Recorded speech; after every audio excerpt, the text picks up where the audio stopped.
अस्सलाम वालेकुम।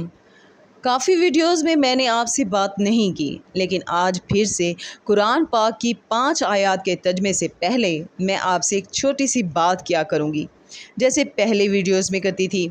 अगर आप इस चैनल पे नए हैं तो प्लीज़ मेरे इस चैनल को सब्सक्राइब करें और वीडियो को लाइक करें, ताकि आइंदा भी आपके पास मेरी वीडियोस आती रहें।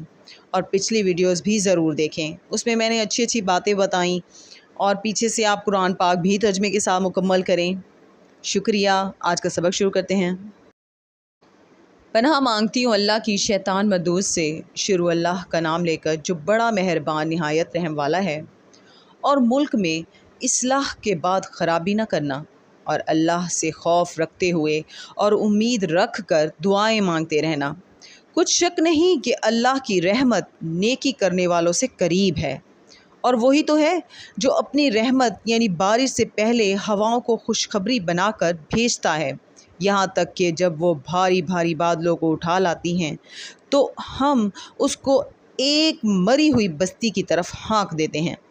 फिर बादल से बारिश बरसाते हैं, फिर बारिश से हर तरह के फल पैदा करते हैं।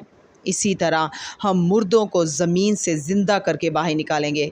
ये आयत इसलिए बयान की जाती हैं ताकि तुम नसीहत हासिल करो।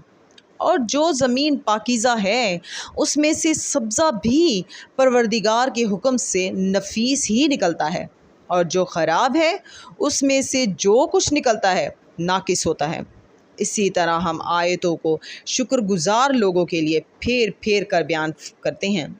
हमने नूह को उनकी कौम की तरफ भेजा तो उन्होंने उनसे कहा, ऐ मेरी बरादरी के लोगों, अल्लाह की इबादत करो, उसके सिवा तुम्हारा कोई माबूद नहीं।